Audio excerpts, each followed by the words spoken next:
welcome to This Week in Global Development, which this week is hosted by me, David Ainsworth, the business editor here at Devex, and I'm joined by my reporter colleagues Colum, Lynch and Adva, Saldinger.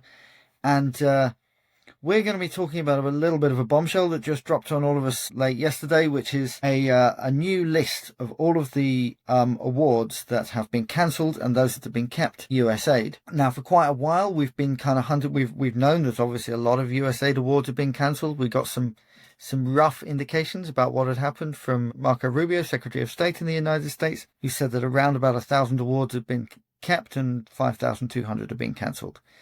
Finally, quite some time after that, 2 weeks after he made that announcement, we've actually got what looks to be a definitive list of what has been kept and cancelled, which has been submitted to Congress. It's been leaked. It's been widely available. It's all over the internet. It's all over my LinkedIn feed right now. So we've been delving overnight into exactly what this spreadsheet says and trying to work out precisely what's happening, precisely what this tells us about the current state of USAID funding. The top lines are that there's somewhere in the region of $150 billion worth of funds. Around about half of those have been kept and half of those have been cancelled. Of those, around about a quarter has not been obligated, and of the unobligated funds, around about 3/4 have been cancelled. But even then, that doesn't really tell us the whole picture.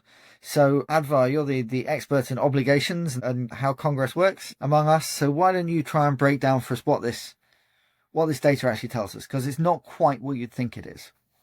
Yeah, so I'll start by saying that it's also early days. We've had this for less than 24 hours, so we've been trying our best to make sense of it. As Dave said, the programs that have been terminated are valued at about $75.9 billion. But of that, $48.2 billion was already obligated. So one of the things to understand about how the U.S. sort of appropriations or budget process works, which is very confusing, but I did once do a video explainer, so you can hunt that down if you need a little refresh.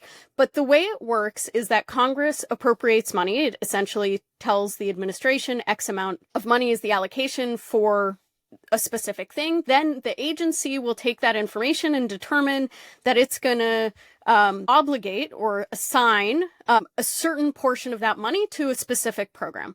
So once funding has been obligated to a specific program, that doesn't necessarily mean that it's been paid already to the recipient, but it's sort of specifically assigned to that contract or grant agreement. And then based on sort of the terms of the agreement, it will be paid out sometimes in a lump sum or in other cases on an annual basis. And in some cases, it might be a smaller amount early in the award and more later. It just depends on the specific structure. So one of the things that's interesting and perhaps a bit confusing about this spreadsheet is that the data we get is obligated and unobligated funding, but what we don't know is how much has been dispersed. So that means in some cases, if either the majority or the vast majority of the funding has already been obligated, and especially in cases where, for example, a program was set to end soon, probably most of that money has actually already made it to the organization that is implementing that particular program. So it doesn't give us a top line number necessarily on the sort of face of things of how much funding has been cut, but it does give us a sense of how many of the programs have been cut, and that's about 86%, which is a little bit more than Marco Rubio said 2 weeks ago, which I think he said 83%.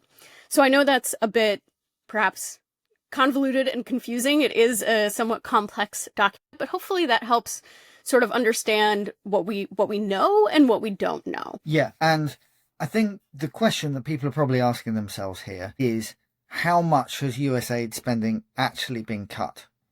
And I think the answer is we still don't actually know that. But despite having been given this huge list of contracts and this huge list of figures, we don't really actually know how much they've reduced the overall spending on foreign assistance compared to a year ago. What we might be able to say is that it's less than it might appear. Now, this is quite subjective. I don't think we can say this with a lot of confidence. There's an analysis from the Center for Global Development out this morning, which I think is, in fact, I think they even published it last night, which is that actually the cut in terms of the amount that they're planning on spending year on year is down only 38%. Now, obviously, that's still not very good news. if you're somebody who makes their living implementing USAID programs, or indeed if you're the beneficiary of one of those programs. But it's better, perhaps, than this list. It's not necessarily a direct correlation where you're saying 86% of programs have been cut, so that means 86% of funding has been cut. And I think we'll know more over time. And what it also doesn't tell us is like what the funding plans are moving forward. I wanted to maybe talk a little bit about some of the big cuts that we see, because some might come as a surprise. For example, one of the sort of biggest program funding cut that we saw in this was actually to Gavi, the Vaccine Alliance. And I think that will surprise some because it's traditionally been a very bipartisan initiative. It's had support in Congress over the years and traditionally seen as quite an effective way to save children's lives, but could be representative of a shift in sort of how this administration is looking at things and approaching things. When you look at the numbers there, the total value of the sort of program cuts to Gavi is $2.6 billion, but that sort of assumes funding between 2022 and 2030, some of which actually hasn't been appropriated by Congress yet. And about $880 million has been obligated already. And based on our understanding from talking to Gavi, and that they, in fact, received a payment from the U.S. government in December, that $880 million, I think, has already been paid to Gavi for fiscal years 2022, 2023, and 2024. So what we're talking about is sort of the balance of funding, and I think that's partly based off of what the U.S. pledge was for the upcoming replenishment. Yeah, and it's worth saying that Gavi actually have said nobody sent us a letter telling us that our programs have been terminated, and actually they gave us some money quite recently. So well, I think just to caveat that, yes, they got the money in December for fiscal year 2024. And in fact, in the 2025 budget, because it was this type of budget agreement that is a continuing resolution that just copies the 2024 numbers, Gavi was actually appropriated an additional $300 million. But we pretty widely expect significant rescissions or cuts to that appropriations amount. So I don't know that we can sort of guarantee the 2025 money would be forthcoming, even though Congress has technically appropriated it. Yes. Thank you for correcting my terminological inexactitude there. They have appropriated an additional 300. They haven't actually provided it as of yet. So we're still looking at what this really means. We're trying to break it down in a number of different ways. One thing that we're trying to break down is which countries are worst affected. Another thing is which programs, which kind of sectoral areas are worst affected. And a third thing is looking at the individual organizations that are most affected. And we're seeing in all cases a significant variety in how these people are we're seeing big cuts to Ukraine, and we're seeing very big cuts to some sectoral areas, whereas others have been left not untouched, these cuts. And it's telling us something about the priorities of this administration.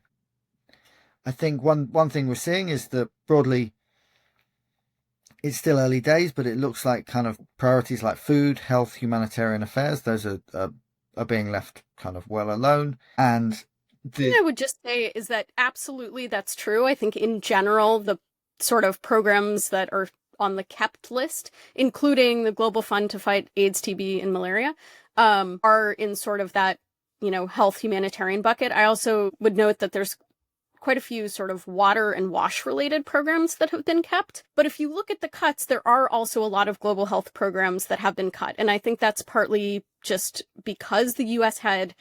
was such a huge player in the global health space. But I just wanted to point that out because while a lot of global health programs were, in fact, sort of retained, there are also quite a few cuts in that space. Yeah, and we're seeing a number of the larger contractors being very, very bad, and the larger non-profits being very badly affected as well. We're still working through this list. We've seen that some contractors have basically lost every single contract that they had. Others have hung on to a significant amount of business. And that seems to be reflective, obviously, of the fact that different contractors provide different services, and it's a luck of the draw, kind of, whether you're working in an area that this latest administration favours.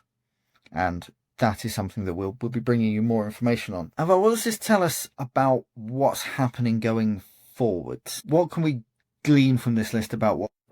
wouldn't, I don't think that we can necessarily read too much into a list without sort of understanding some of what's going on within the administration, or sort of who are the sort of power players making the decisions policy-wise. I think one thing I would note is with this sort of congressional notification, Congress has been asking for weeks, both publicly. A lot of Democrats have been writing letters to Marco Rubio and to Pete Morocco asking for for this list, in fact. And I know that there are also a lot of Republicans on the Hill that have been pushing more quietly for this information, right? They want to know which programs, which in many cases they've specifically allocated, appropriated funding for, this administration wants to cut. So one thing with this, notification is that it does offer Congress a potential opportunity to act and respond and to say, hey, we actually disagree with cutting this specific program, for example. So I think maybe we'll see some of those discussions or debates play out. I don't know exactly in what forum. I think when the budget bill passed, the continuing resolution sort of extending government funding, there was sort of a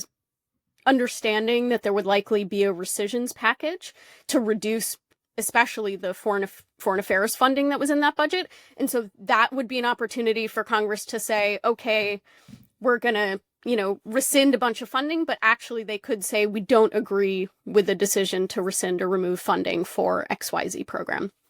But we don't really know a timeline for that. And I think what we've seen over the last week or two is that internally there still seem to be quite a few proposals and ideas swirling. We've seen also externally a lot of different organizations weighing in with proposals for how this, this Trump administration can really reorganize aid. I think one of the things that there's sort of a consensus around is that it does seem like USAID will not be an independent agency. It will be merged in some form into the State Department. And so I think a lot of the proposals are really talking about and thinking about, what that structure would look like, how you could do that. Okay. Yeah. And so a couple of other things that jumped out to me out of these memos. One was the fact that about staffing, they said that there's, I think, less than 900 USAID staffers currently working. So this kind of leaves us in a position where, in theory, they've got all these awards and they're continuing to pay out money and so on and so forth. But nobody's actually managing these awards. And also, they've pretty much managed to break the payment system internally, although they did kind of mutter something about getting it back up and running. Yeah, I mean, I think so. One, I think there is a very valid question about whether the limited number of staff that remain are enough to effectively manage and oversee not only the programs that continue to exist, but the terminations. And one of the things that I'll say, in having spoken to people who have worked on sort of the contracting side at USAID, is that program terminations actually often take a really long time, even when there's not thousands of them to be processing, right?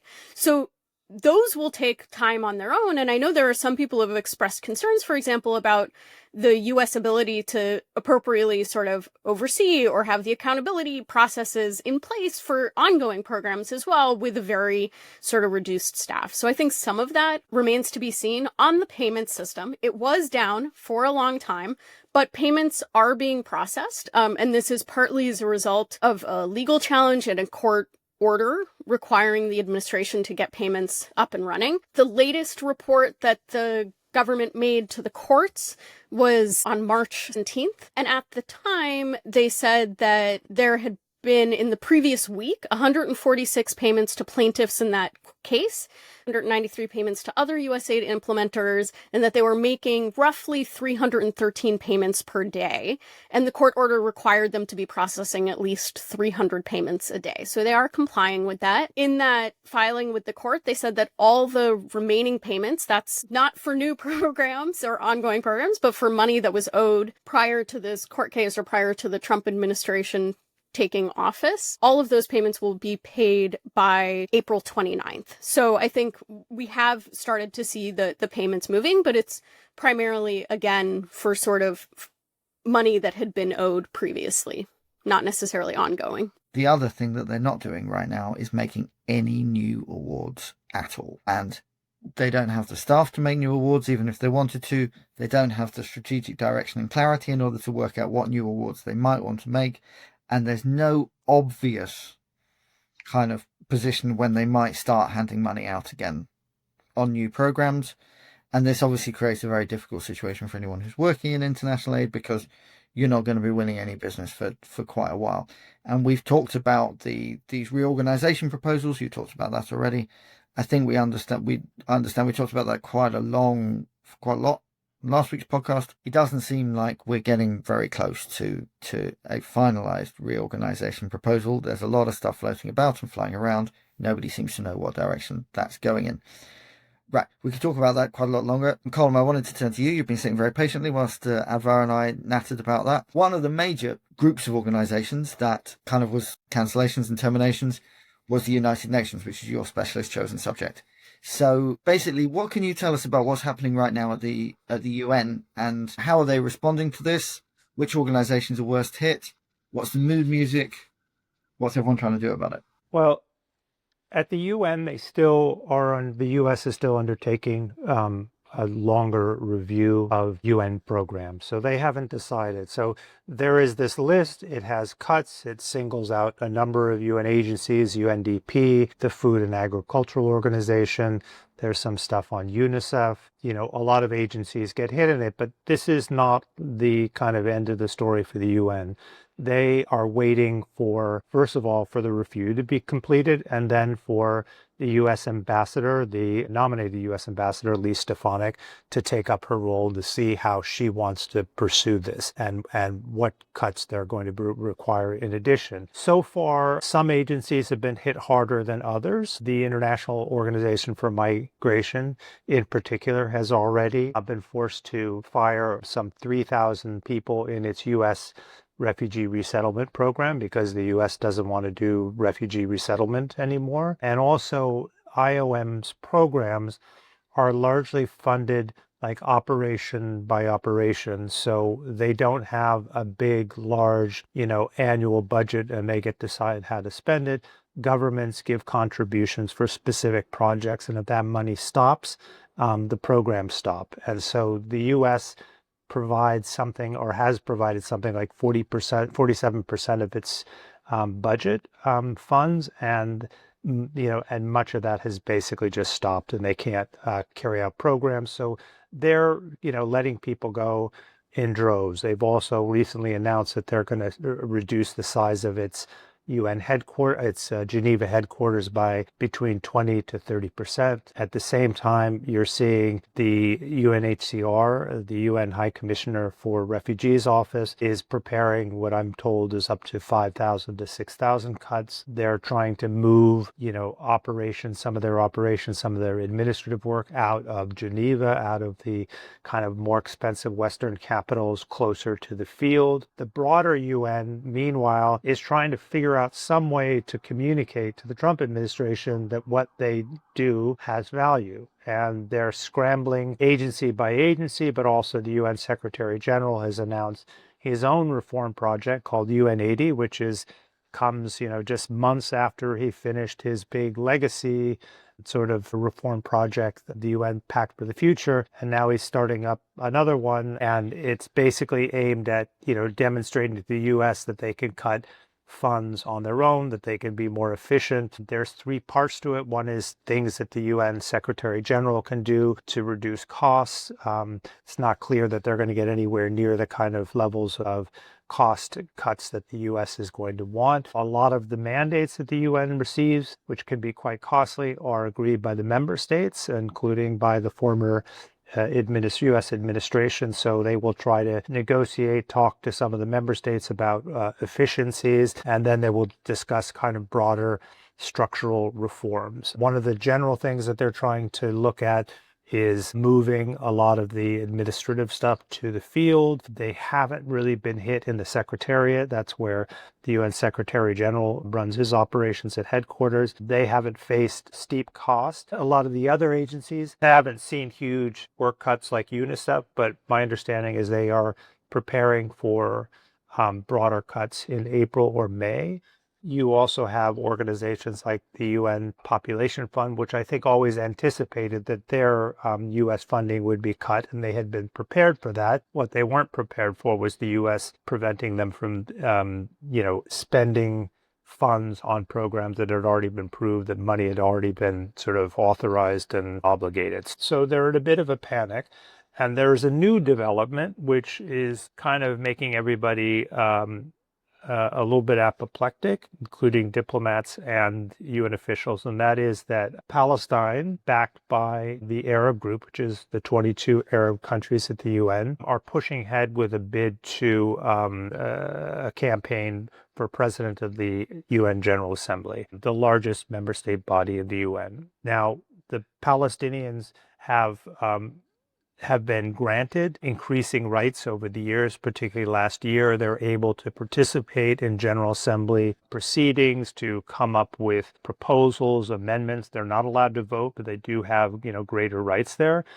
There is a question as to whether they have the right to field a candidate for president of the General Assembly, and that is disputed. The Americans don't think that they do, but the General Assembly resolution, which extended these additional rights, doesn't explicitly say that they do. But there was a kind of a legal analysis provided by the Secretary General in the summer, which explicitly says that while they can't vote in the General Assembly, they can put forward a candidate for presidency of the General Assembly. There is U.S. legislation dating back to the 1990s, which would prohibit U.S. financial support for UN agencies that recognize the State of Israel. So that in the past has had a huge impact and led to a cut in funding to UNESCO. The other agencies have kind of resisted that, but if the General Assembly, if the Palestinians end up with the presidency of the General Assembly, it's really an open question as to whether the U.S. would implement cuts across the board at the UN. And one other thing I kind of wanted to mention, like the biggest budget fixture at the UN is multi-billion-dollar peacekeeping operations. At this point, no one really knows what's going to happen with that. The main budget negotiations don't take place till the summer. So in some sense, this is kind of going to come down the road. But also periodically later this month, there will be mandate renewals for specific peacekeeping operations. And the Americans, if they feel like they don't want to support UN peacekeeping missions, they could sort of stop, they could start cutting them off as soon as they start these negotiations in the kind of weeks and months ahead. But at this point, we don't have an ambassador, and nobody knows. And so there's a great deal of uncertainty about the road ahead. Okay. Just going back to one thing, you said if they recognize the State of Israel, do you mean the State of Palestine? Yeah. Did I say the State of Israel? I meant the State of Palestine. Yeah. They already did that many decades ago. Yeah, I thought they were pretty across that. So yeah. How Can I just chime in on one thing quickly, Dave? Because in the analysis that we've done of this USAID funding cut document, we do look specifically at UN agencies where funding has been cut. And they lost some, I think, 84 programs or contracts. But I think one important thing to note is that these are sort of programs that were funded by USAID and implemented by UN agencies. It's not sort of more top line numbers to those agencies. So those are sort of two separate buckets of funding or funding cuts. So in the analysis of USAID, for example, UNDP and FAO have the brunt of the cuts in this spreadsheet document that we've just seen, but that doesn't mean that they're going to actually face or have faced the largest cuts, as Colum sort of explains some of the agencies that we've seen face bigger cuts. So I just wanted to sort of clarify that piece of things. You have, I mean, basically you have voluntary funds, which is kind of the bulk of stuff that we're talking about now in the list. And then you have assessed funding. So the regular budget or kind of running, the United Nations operations from headquarters, the U.S. is required by, international agreement to, cover its portion of that, as well as peacekeeping. And so the peacekeeping budget doesn't really get dealt with until the summer, and the regular budget negotiations don't happen until the end of the year. So there's some kind of flexibility and space for the UN during that period. Okay, and which of these funding pots do we think are under threat then? Obviously, we've already seen this kind of discretionary funding, the program by program funding. They've decided whether to keep that or not. And then there are the block grants to these various UN agencies, kind of maintenance grants almost, as it were. How much discretion does the United States have to pull all of that funding and how much is protected by international agreement? Well, I mean, the U.S. can stop all funding.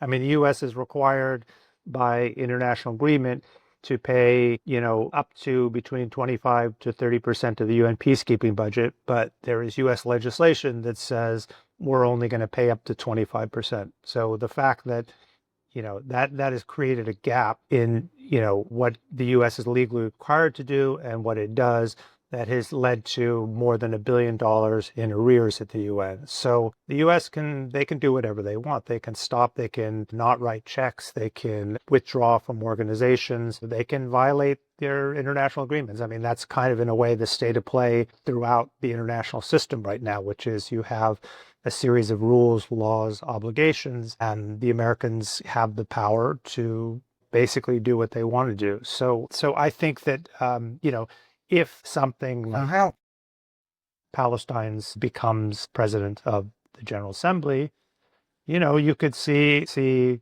across the board massive cuts posing existential threat to the future of the UN. Yeah, I guess that's where we're getting to, right? Like, this potentially produces a situation where the United Nations is not really tenable if the single largest contributor, the most powerful country there, is saying we're not going to pay all the stuff that we're legally required to pay. Then at that stage, what does everybody else do? Well, yeah, this is an open question. I mean, what happens if the U.S. pulls out? I mean, I don't think the UN would disappear, and also, the U.S. really, even the Trump administration, they really value the Security Council, the UN Security Council, because it provides them with veto power over, major international security issues. And so, it enables them to protect Israel from international condemnation, from the imposition of multilateral sanctions. It provides a lot of value, and I think they recognize that. And they would like, I think, the UN to be a place where they can draw international support for the things that they want to do. And at some point, there have been plenty of American administrations that have been willing to go it alone. And then over time, George W. Bush is a good example. Over time, they kind of recognize the value of having at least the appearance of international support for the things that it does. This administration has kind of leaned in the direction of, more like, go it alone. But that often changes once, U.S. governments recognize that maybe they can project more power and influence if they're not alone. So we'll see how that plays out. To say one thing, and I know, Colum, you've been looking at this, I think, and you sort of alluded to this, I think partly Elise Stefanik isn't in that role yet, and so we don't know exactly what direction the U.S. will take, but I think the U.S. will demand certain things of the UN or of UN agencies, and one of those things might be around leadership. And I know that's one thing you've looked at, which organizations does the U.S. like the leaders of, do they not? How do they sort of plan to look at some of those issues? So I'm curious if you can tell us a bit more Right. about what you're hearing. So this is very interesting, and I've been trying to figure this out, and I haven't been able to figure it out yet. But like since the very beginning, you have big agencies, UNICEF, the World Food Program, IOM, the International Telecommunications Union, not quite as prominent. You have all the big powers have what, essentially cabinet positions within the UN, which are kind of monopolies. So the US has always had the Undersecretary General for Political Affairs job. So, I would expect that they'd like to have those positions. They would like Cindy McCain. The relationship between the Trumps and the McCains has not been great over time. And I think they would like to see one of their own people in that job. And there has been a lot of discussion about who might fill it. I mean, there was even talk early on, would David Beasley want to go back and run it again? I don't think that's going to happen, but those are sort of the discussions. Now, the issue is that her term doesn't end with the U.S. election, and so traditionally, the new administration doesn't get to pick their person until after the mandate is over. But I think this administration would be more inclined to try to push the issues. So in terms of UNICEF and WFP, I think the things to watch out as to what degree the White House or the U.S. tries to apply pressure on the UN Secretary General to put pressure on McCain and Russell to decide to step back from the picture. A lot of discussion, rumors about that, but that hasn't happened. The situation with the International Organization for Migration is different because Amy Pope, who was in the Biden administration, was elected by a vote of the membership. And so it's not at all clear that the U.S. could prevail upon, a broad swath of UN member states to chuck the executive director and take on somebody that the Trump administration wants. If you might remember that the first Trump administration tried to put forward a candidate for that job, Ken Isaacs, and that candidacy basically fittered out because Isaacs had said some very controversial things about refugees and migrants, social media, which completely torpedoed his campaign. So it's not clear that they would get that. I would imagine they're going to put pressure on Rosemary DiCarlo, who is the head of political affairs, the Undersecretary General in the UN Secretary General's cabinet, and put one of their own people. They didn't move quickly during Trump 1 to have their own person in that job. Jeffrey Feltman, who was kind of a long time, sort of senior foreign service person with experience in the Middle East, held that job between the Obama and the Trump administrations. But this time around, I think they have done a lot more planning and they really want their own people in there. So I think that's where,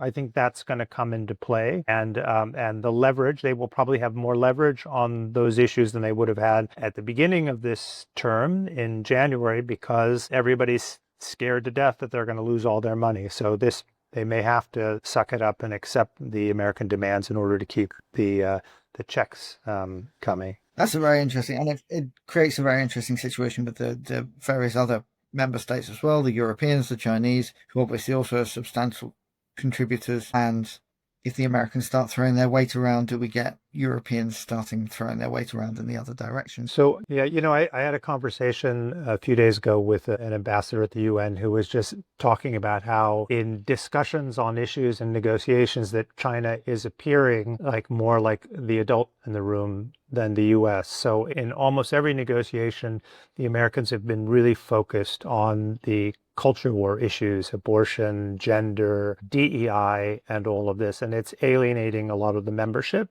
And I mean, for instance, in negotiations on the Commission on the Status of Women, which was the 30th anniversary of the landmark, Beijing platform and declaration on underscoring women's rights and sort of strengthening the cause for sexual and reproductive health and rights. The Chinese, who have a stake because it was in Beijing, the original meeting, were quite supportive of the whole process. And the Americans were, at every stage trying to weaken the negotiations. They were concerned that the U.S. might try to torpedo those negotiations. In the end, they didn't, but they kind of registered a very critical kind of final word on their feelings about the outcome at the end of the negotiation. So that was kind of interesting. Yeah, it's a very interesting to see what happens next to the United Nations. There seems to be pretty unprecedented times. I can't think of another period in time when the United States has been quite as opposed to basically everybody else in the room.